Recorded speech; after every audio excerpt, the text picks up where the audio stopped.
शिव शक्ति की, भक्त और भक्ति की ये कथा महान। शिव महापुराण, शिव महापुराण, शिव महापुराण।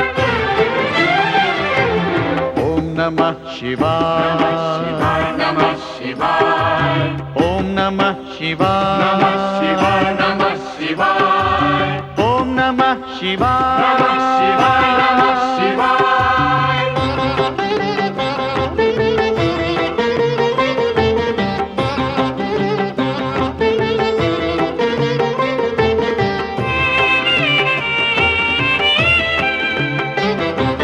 आशुतोष नीलकंठ शंभु अविनाशी, गंगाधर महादेव जो है कैलाशी।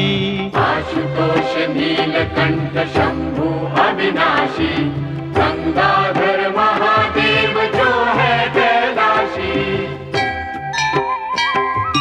शिव का बस नाम ही, भक्ति और ध्यान ही कर दे कल्याण। शिव महापुराण, शिव महापुराण, शिव महापुराण। ओम नमः शिवाय, नमः शिवाय, नमः शिवाय, ओम नमः शिवाय, नमः शिवाय, नमः शिवाय, ओम नमः शिवाय, नमः शिवाय, नमः शिवाय। शिव महापुराण, शिव महापुराण, शिव महापुराण, शिव महापुराण, शिव महापुराण।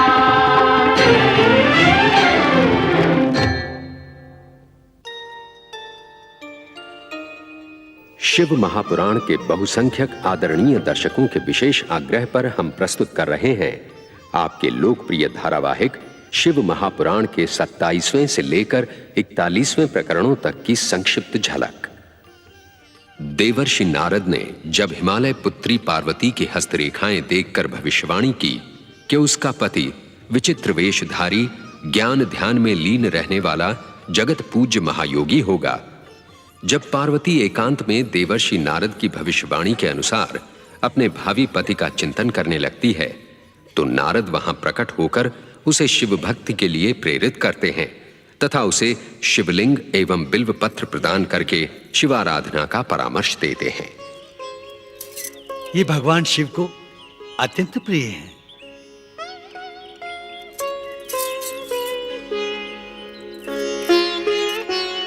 इनमें सर्वशक्तिमान महादेव का निवास होता है तथा ये है शिव की ज्योति का प्रतीक शिवलिंग।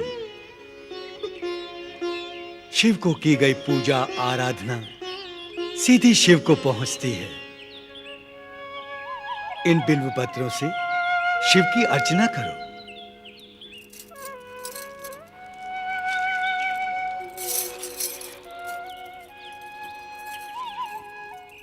ओम नमः शिवाय, ओम नमः शिवाय। इस पंचाक्षर मंत्र का नित्य स्मरण एवं जाप करो। ओम नमः शिवाय, ओम नमः शिवाय। इससे शिव प्राप्ति में आने वाली बाधाओं का अंत होगा तथा मन में शिव भक्ति की भावना दृढ़ होगी। यही सत्य है। धन्य हो देवर्षि, आपने मुझे शिव की आराधना का मार्ग दर्शाया। मैं आपका यह उपकार कदापि नहीं भूलूंगी। नारायण नारायण। ये क्या कह रही हो पार्वती? मैंने तुम पर कोई उपकार नहीं किया। मैंने तो शिव सेवा का कर्तव्य निभाया है। अच्छा, अब आज्ञा दो। हर हर महादेव। जय शिव शंकर। भजमन नारायण नारायण नारायण। नारद मुनि, क्या आप भगवान शंकर का आदेश लेकर आए थे मेरे पास? धन्य हो शिव शंकर, आपकी लीला अपरंपार है।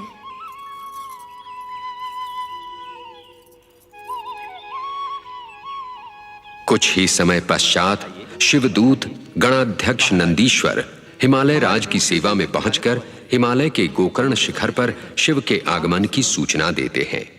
अगले दिन जब महाराज हिमालय और महारानी मैना गंगा पार्वती तथा मैनाक के साथ शिव के दर्शनार्थ गोकर्ण शिखर पर पहुंचते हैं तो शिव स्पष्ट शब्दों में कहते हैं, नहीं देवी, हम तो यहां एकांत की कामना लेकर आए हैं। हमें किसी की सेवा पूजा की आवश्यकता नहीं है। आपकी आराधना हमारा अधिकार है शिवशंकर, हमें सेवा से वंचित न कीजिए। राजकुमार मैनाक, क्या आप चाहते हैं कि हमारी ध्यान समाधि में विघ्न पड़े? नहीं शिवशंकर, ऐसा कदापि नहीं होगा। हमारी ये दो पुत्रियां गंगा तथा पार्वती शांतिपूर्वक आपकी सेवा करके यहां से चली जाएंगी। इससे आपके एकांत में किसी प्रकार की बाधा नहीं पहुंचेगी। देवी, आवागमन से एकांत भंग होता है। हिमालय राज, कृपया ऐसा प्रबंध कीजिए जिससे यह क्षेत्र हमारी ध्यान समाधि के लिए सुरक्षित रहे। शिव की इस बात को राजकुमार मैनाक अपने राज परिवार का अपमान समझता है। कैलाशवासी शिव अपने आप को समझते क्या हैं गंगा? एक विनम्र नरेश की उदारता का ऐसा अपमान? भैया, उन्होंने हमारा कोई अपमान नहीं किया। पिताश्री से पहले ही एकांत समाधि की अनुमति लेकर उन्होंने हमारा सम्मान बढ़ाया है। उन्होंने कोई अभिमान भी नहीं दिखाया भैया। वे एकांत पाने के लिए ही तो कैलाश छोड़कर यहाँ पधारे हैं। पार्वती सत्य कह रही है मेनाक भैया। शिव हम सबके पूज्य हैं। उनके प्रति ऐसी बात सोचना भी पाप है। ब्रह्मदेव हिमालय राज तथा महारानी मैना से जब सत्यलोक में देवताओं की सुरक्षा के लिए देवी गंगा को वहां ले जाने का अनुरोध करते हैं, देवताओं की रक्षार्थ जन कल्याणी गंगा स्वयं सत्यलोक जाने के लिए प्रस्तुत होती है। अश्रुपूर्ण नेत्रों से सभी गंगा को विदा करते हैं। उधर सत्यलोक में देवगुरु बृहस्पति तथा देवराज इंद्र पुष्पधनवा कामदेव से आग्रह करते हैं कि वो अपने मोहक प्रभाव से शिव के मन में अनुराग जगाए ताकि वे पार्वती को अपनी जीवन संगिनी बनाने के लिए प्रवृत्त हों। कामदेव अपनी पत्नी रति के साथ गोकर्ण शिखर का संपूर्ण वातावरण बदलकर उस योग स्थली को भोग विलास युक्त वैभव प्रासाद का रूप देने में सफल होते हैं।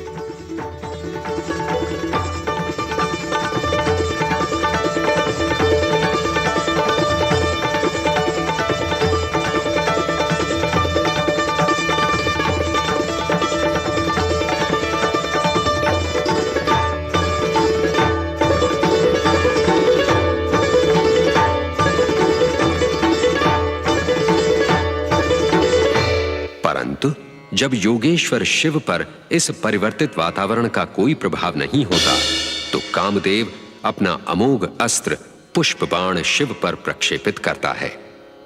पुष्प बाण के लगते ही शिव की योग समाधि भंग होती है।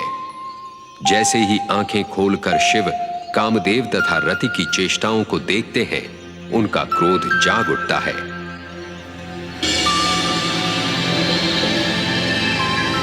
तो ये तुम थे कामदेव, तुमने हमारी ध्यान समाधि भंग करने की धृष्टता की है। अपराध क्षमा हो प्रभु। तुमने हमारी ध्यान समाधि एवं वैराग्य पर प्रहार किया है कामदेव। तुमने रुद्र शिव के रौद्र रूप को जगा दिया है। अब तुम्हें इसका परिणाम भुगतना होगा। क्षमा प्रभु, क्षमा, मैं निर्दोष हूं। अब तुम्हें इसका परिणाम भुगतना होगा। नहीं प्रभु। नहीं, नहीं प्रभु, नहीं। क्षमा कीजिए प्रभु। नहीं, नहीं, क्षमा कीजिए प्रभु।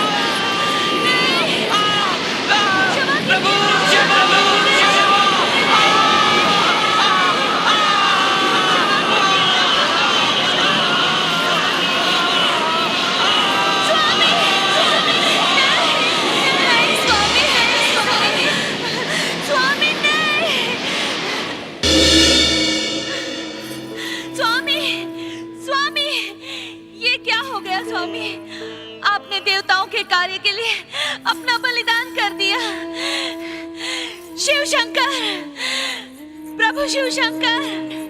उधर तारकासुर को जब कामदेव के भस्म होने का समाचार मिलता है तो वो प्रसन्न होकर अट्टहास करता है।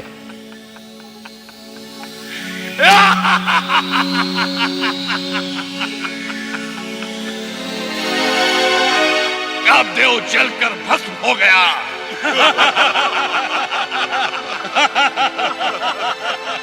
और कामदेव के साथ ही हमारे विरुद्ध षड्यंत्र करने वाले सभी देवताओं और ऋषि मुनियों के सपने भी जलकर भस्म हो गए।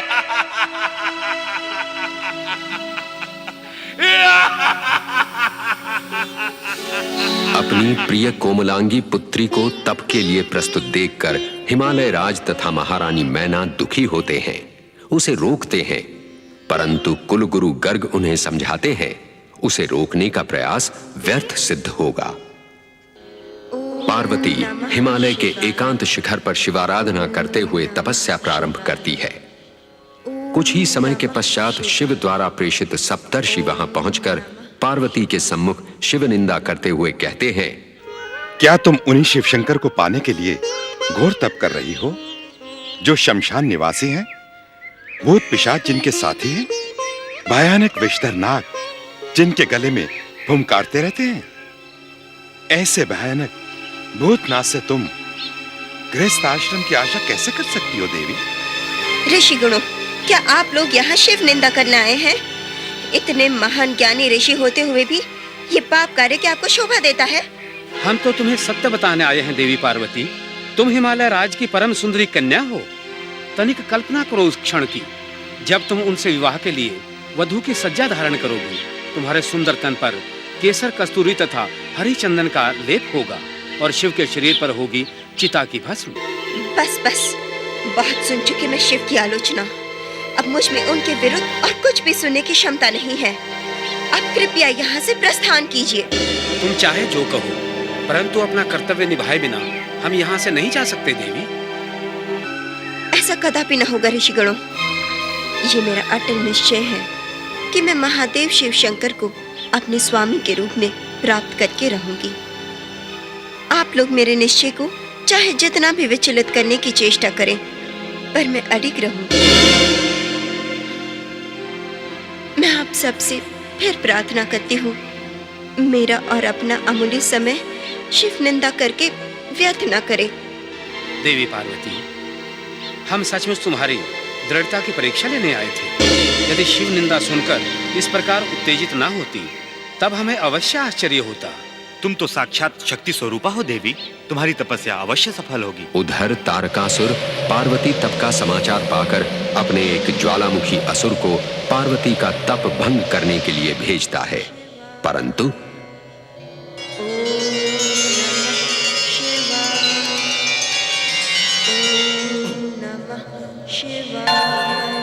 ब्रह्मदेव,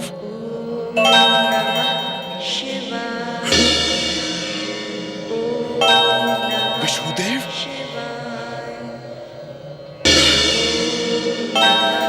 महादेव शिव शंकर,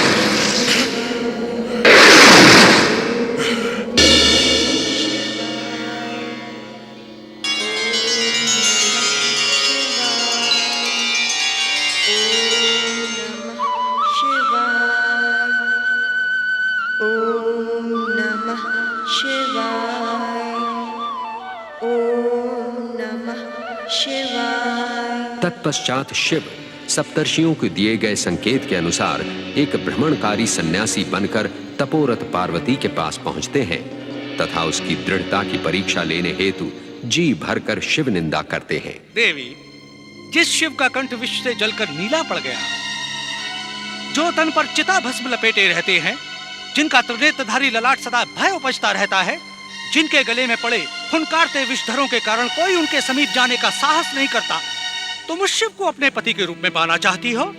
सावधान हो जाओ देवी, तथा अपने भविष्य के साथ खिलवाड़ मत करो। पापात्मा ब्रह्मचारी, तूने मेरा जब तप भंग किया है। अत्यंत व्यग्र मेरी होकर साधना खंडित पार्वती हुई है। उस सन्यासी को शाप देने के लिए तुझे हाथ मैं उठाती शाप है, देती हूँ।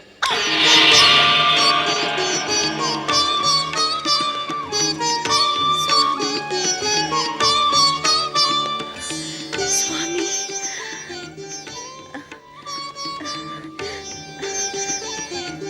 आप हाँ, मैं। तुम मेरी हर परीक्षा में उत्तीर्ण हुई हो।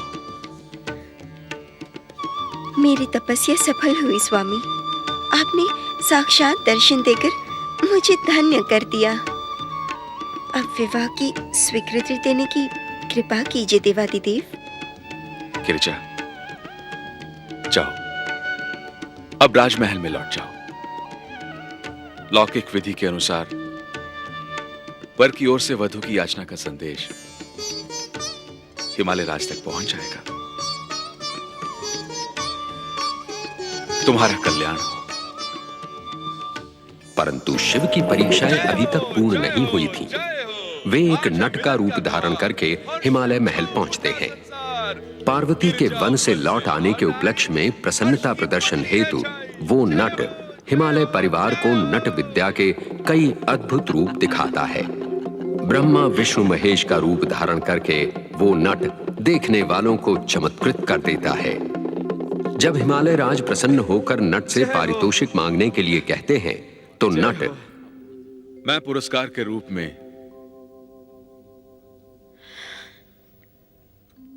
राजकुमारी पार्वती को मांगता हूं।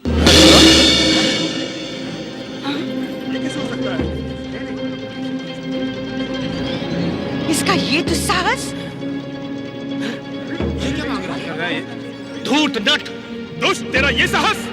क्या तुझे अपने प्राणों का भी मोह नहीं? सेनापति, इस दुष्ट को अभी समाप्त कर दो।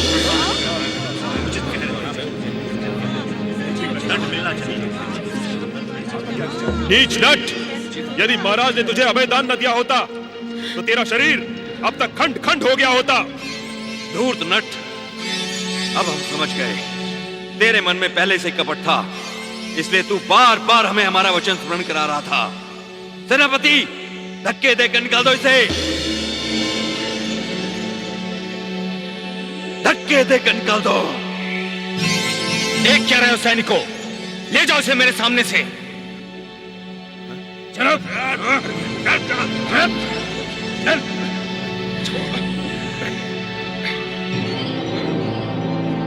छोड़ दो मुझे,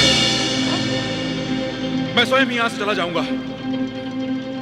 जिस राज्य के राजा, रानी तथा राजकुमार अपने वचन का पालन नहीं कर सकते, वहां मैं एक पल भी नहीं ठहर सकता।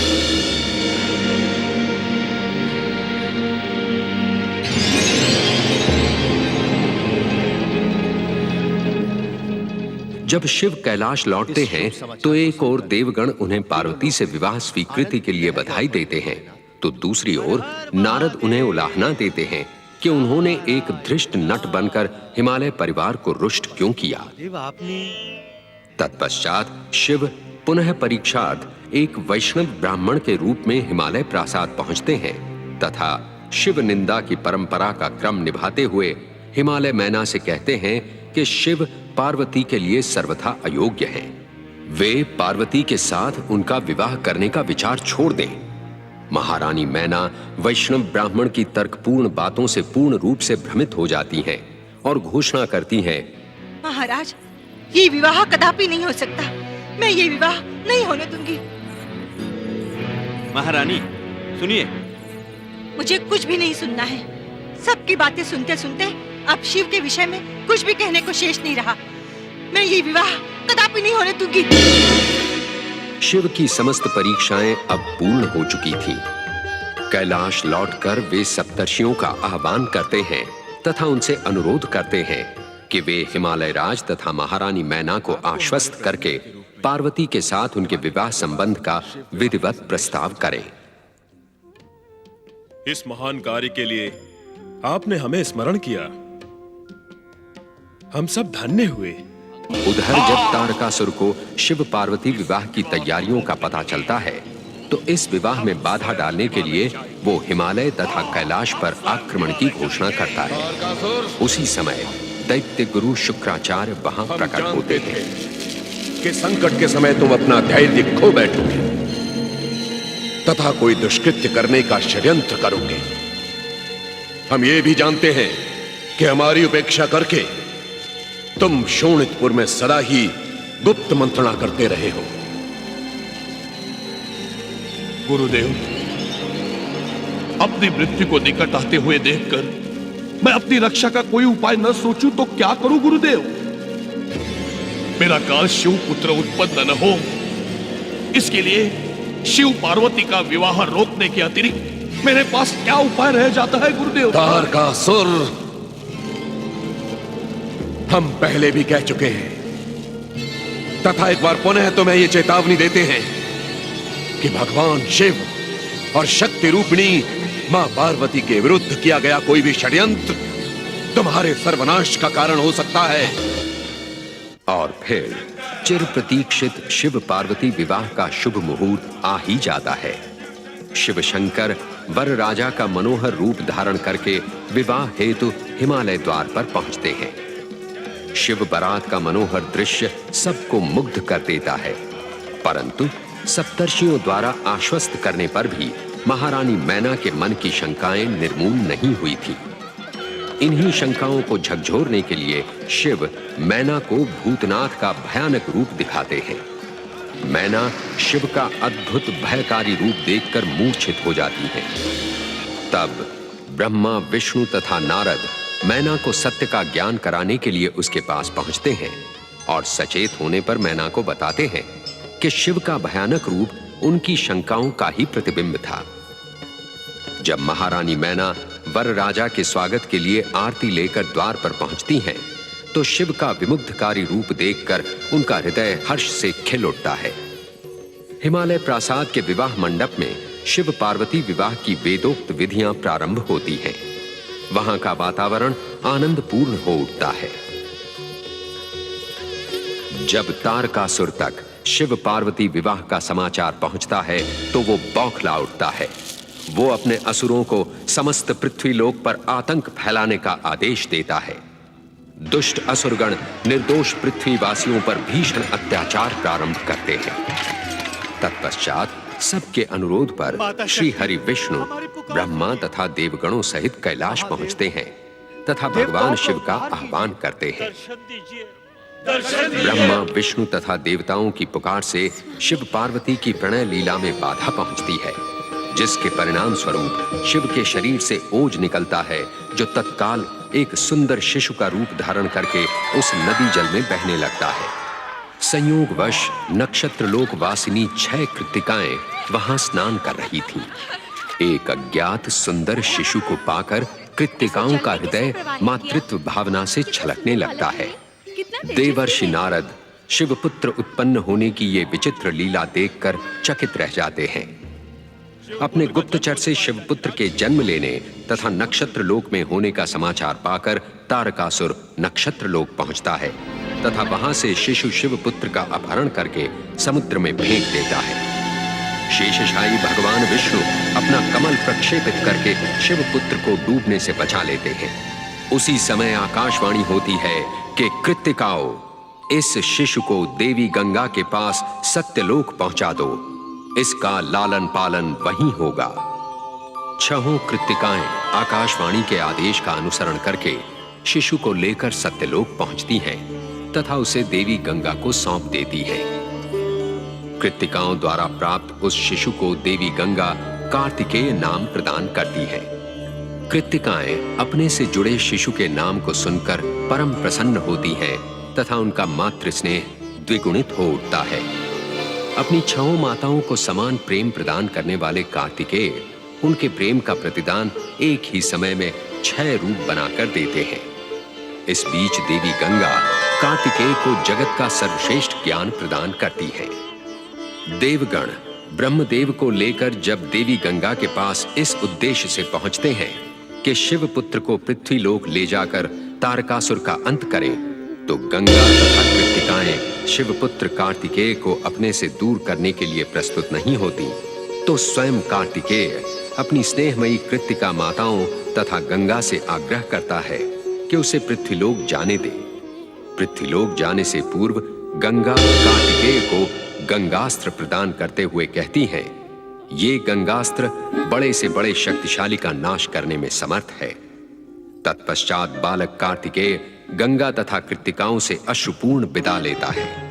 देवगण तथा ब्रह्मा शिवपुत्र कार्तिकेय को लेकर कैलाश पहुंचते हैं। शिव पार्वती को बताते हैं कि ये उन्हीं का पुत्र है। ये सुनते ही माता पार्वती के हृदय में छुपा वात्सल्य छलक उठता है तथा वो अपने प्रिय पुत्र को गले लगा लेती हैं। तत्पश्चात देवताओं के आग्रह पर कार्तिकेय को दुष्ट तारकासुर का संहार करने के लिए देव सेनापति के रूप में अभिषिक्त किया जाता है। महिसागर संगम पर देवताओं तथा असुरों की सेनाएं युद्ध के लिए आमने सामने आ खड़ी होती हैं। तारकासुर दुधमुहे बालक कार्तिकेय को चुनौती देकर अंतरिक्ष में पहुंचता है। कार्तिकेय भी उसकी चुनौती का उत्तर देने के लिए अंतरिक्ष में पहुंचते हैं तथा दोनों के बीच भीषण संग्राम प्रारंभ हो जाता है। जब सभी प्रकार के अस्त्र शस्त्र तारकासुर पर अप्रभावकारी सिद्ध होते हैं तो कार्तिकेय अपनी गंगा मैया का स्मरण करके तारकासुर पर गंगास्त्र का प्रयोग करता है।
असुर तारकासुर मारे गए।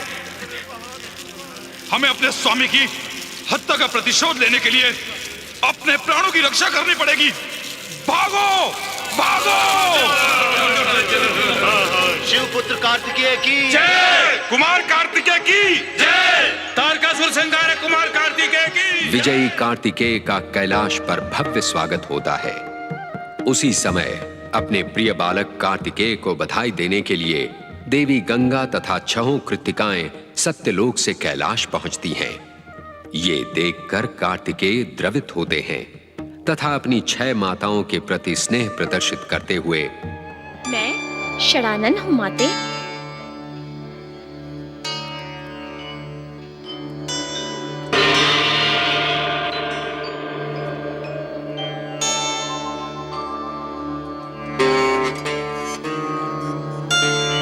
मेरे जीवन पर अनेकों उपकार हैं।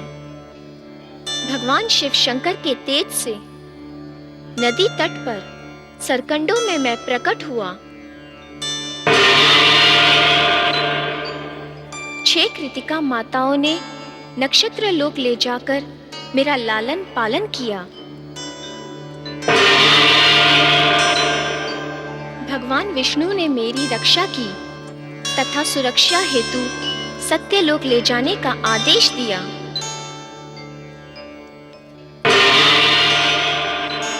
गंगा माता ने मुझे वेदों का दिव्य ज्ञान तथा अमोघ अस्त्र प्रदान किया।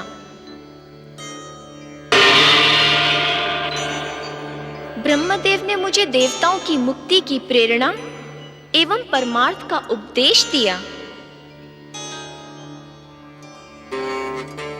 माता पार्वती ने अपना मातृत्व देकर शिव पुत्र कहलाने का गौरव प्रदान किया।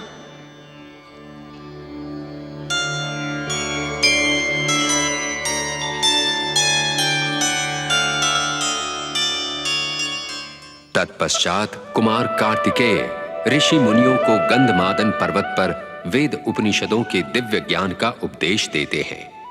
इसी बीच तारकासुर का सेनापति प्रलंबासुर कार्तिकेय पर प्रहार करता है, परंतु गंगास्त्र से मारा जाता है। तत्पश्चात अगस्त्य ऋषि दक्षिण में धर्म प्रचार के लिए कुमार कार्तिकेय को दक्षिण भेजने का अनुरोध करते हैं। लोक कल्याणार्थ शिव इस अनुरोध को स्वीकार कर लेते हैं। कार्तिकेय के दक्षिण चले जाने के पश्चात देवी पार्वती पुत्र वियोग से उदास हो जाती हैं। पार्वती की सखियां जया विजया जब स्नान के लिए उपटन लेकर आती हैं, तो पुत्र वियोग में खोई पार्वती अनायास ही उस उपटन से एक पुतला बनाने लगती है। देखते ही देखते वो पुतला एक सुंदर बालक का रूप ले लेता है। ये बालक गौरी नंदन गणेश था। जब पार्वती अपने पुत्र गणेश को पहरे के लिए नियुक्त करके स्नान करने जाती हैं, तो कुछ ही समय के पश्चात शिव शंकर पार्वती से मिलने वहां आते हैं। माता की आज्ञानुसार बालक गणेश शिव को द्वार पर रोक लेता है। ये धृष्टता देखकर शिव रुष्ट होते हैं और इस अज्ञात बालक को हट जाने के लिए कहते हैं, परंतु बालक गणेश अपनी बात पर अड़ा रहता है। कुछ देर गणेश से संघर्ष के पश्चात शिव कोपायमान होकर अपने त्रिशूल से गणेश का मस्तक धड़ से अलग कर देते हैं।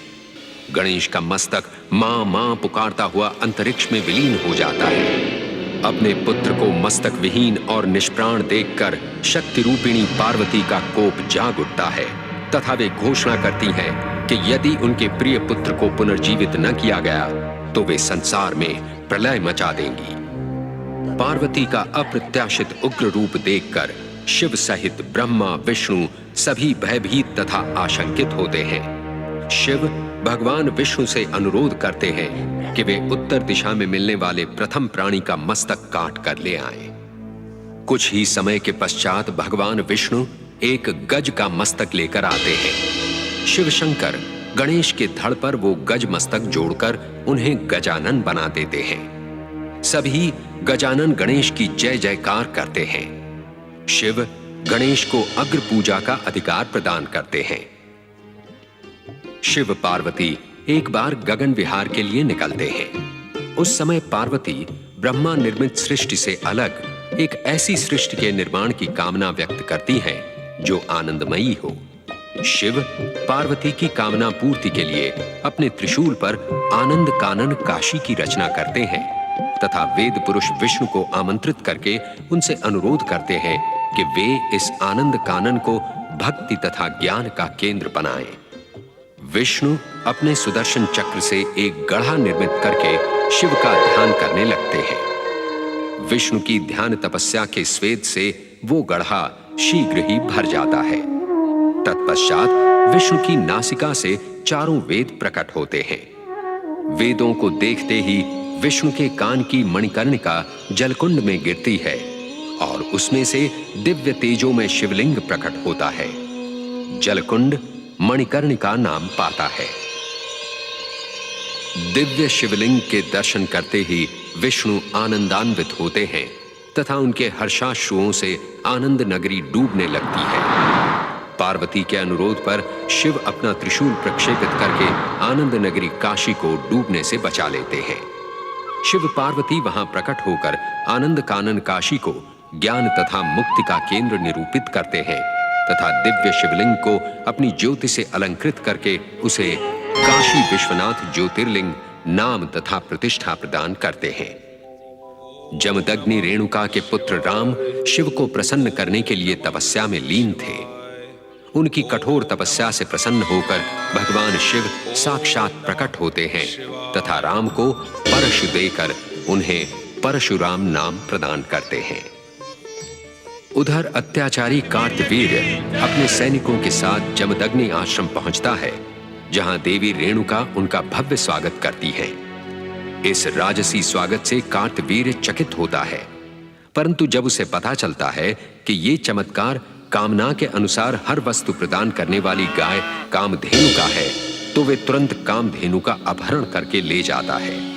जब परशुराम को पता चलता है कि कार्तवीर्य कामधेनु का अपहरण करके ले गया है, तो वे तुरंत कार्तवीर्य के पास पहुंचकर उसे आदेश देते हैं कि वो अपहृत कामधेनु तुरंत लौटा दे। परंतु अभिमानी उद्दंड कार्तवीर्य परशुराम से युद्ध के लिए उद्यत हो जाता है। उसी समय भगवान दत्तात्रेय प्रकट होकर कार्तवीर्य को सावधान करते हैं। कार्तवीर्य, अपने पाप का परिमार्जन कर, परशुराम से क्षमा मांग तथा कामधेनु को उन्हें लौटा दे। तूने एक ऋषि के साथ साथ माता कामधेनु का भी अपमान किया है और यह अपराध अक्षम्य है। तुमने कामधेनु का अपहरण किया है, वह जमदग्नि को लौटा दो। यदि तुमने ऐसा नहीं किया तो जमदग्नि पुत्र शिव शिष्य परशुराम के प्रहार से तुम बच नहीं पाओगे। कदापि नहीं। चले जाइए अपना वरदान लेकर, मैं स्वयं अपनी शक्ति से इस साधु को समाप्त कर दूंगा। किंतु दुर्बुद्धि कार्तवीर्य भगवान दत्तात्रेय की चेतावनी पर ध्यान नहीं देता और परशुराम से युद्ध करने लगता है और परशुराम के परशु के प्रहार से मस्तक विहीन होकर यमलोक पहुंच जाता है। कार्तवीर्य के पुत्र अपने पिता की हत्या का प्रतिशोध लेने के लिए परशुराम के पिता महर्षि जमदग्नि का मस्तक उड़ा देते हैं। महर्षि जमदग्नि शिव कृपा से पुनः जीवित हो उठते हैं। तत्पश्चात परशुराम तपस्या के लिए महेंद्र पर्वत की ओर निकल जाते हैं। युगों तपस्या करने के पश्चात परशुराम अपने गुरु के दर्शनार्थ कैलाश पहुंचते हैं, जहां उनकी प्रथम भेंट गजानन गणेश से होती है। जब गजानन परशुराम को अंदर जाने से रोकते हैं तो क्रोधी परशुराम अपना परशु फेंककर गणेश को एक दंड मार देते हैं।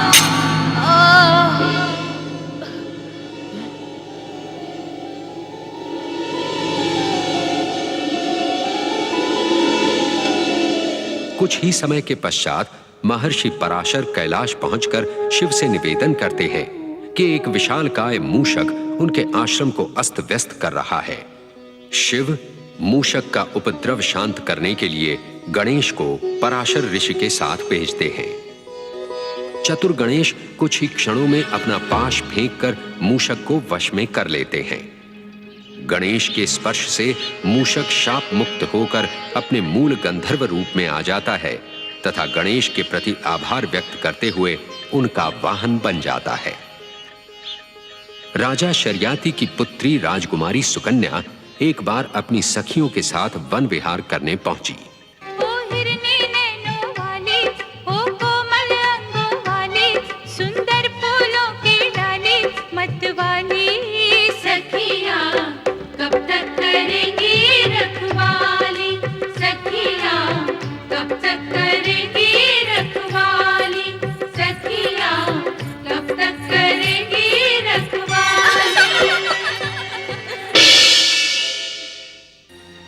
बांबी में चमकते दो रत्नों को निकालने के लिए तिनकों से छेद करती है।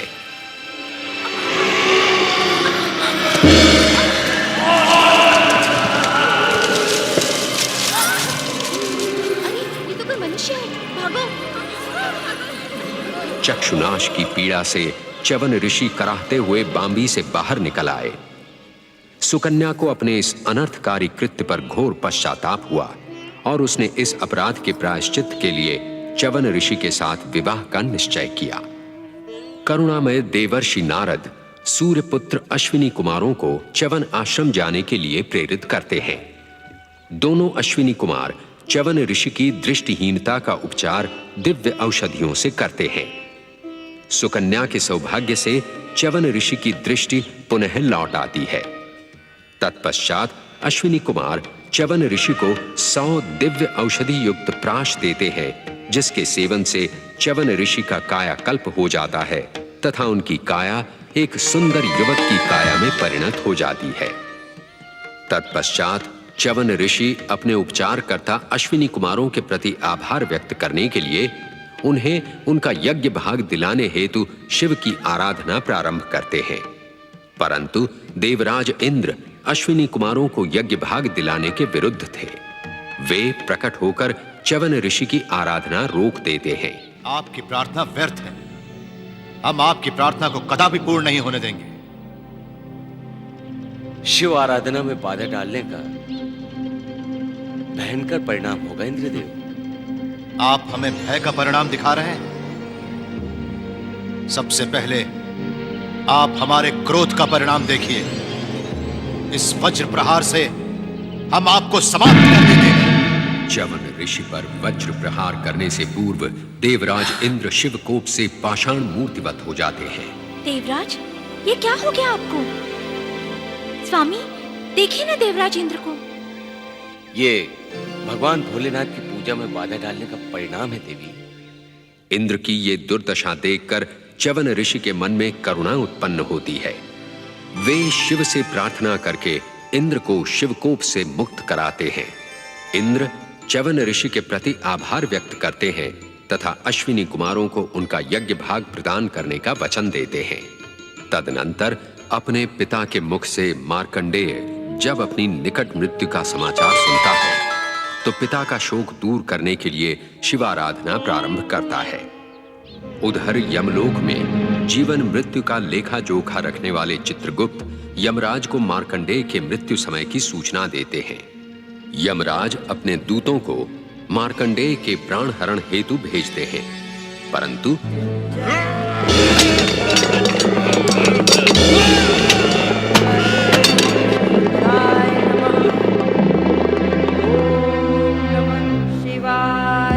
चित्रगुप्त, हमने कुतांत वतांत को मृत्युलोक जाकर मार्कंडेय के प्राण हरण करके लाने की आज्ञा दी थी।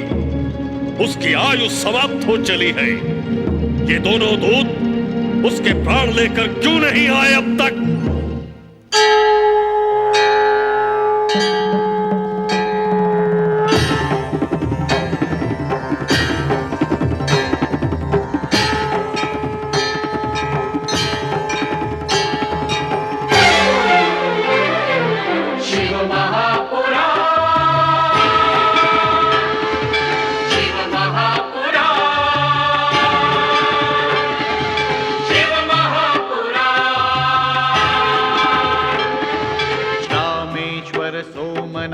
जय भीमा शंकर, महाकाल वैद्यनाथ जय केदारेश्वर।